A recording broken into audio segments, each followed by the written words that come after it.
Clôture de la 57e conférence annuelle du réseau Habitat et Francophonie. Durant 2 jours, les différents participants venus d'une vingtaine de pays francophones ont adopté des résolutions pour mieux booster le financement du logement abordable dans l'espace francophone. Le point avec Ahmad Benievaka, Hervé Diguet.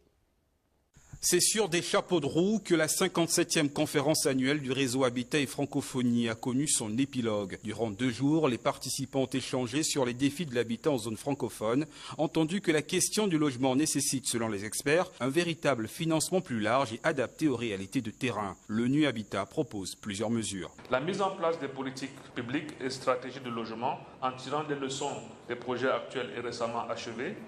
L'adoption d'un cadre de financement mixte du logement adossé à une fiscalité incitative et un taux directeur à crédit bas.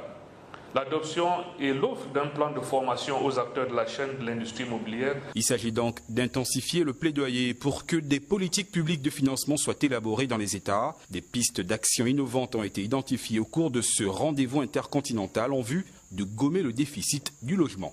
À cela s'ajoute une urbanisation rapide qui accroît chaque année la pression sur l'offre foncière, les services de base et les infrastructures urbaines. Le logement doit être considéré comme un levier économique structurant, un stabilisateur social et un accélérateur de croissance. Et pour le ministre gabonais de l'Habitat, l'enjeu est énorme pour des lendemains meilleurs. Conformément à la vision du président de la République, chef de l'État, le logement abordable est un impératif social.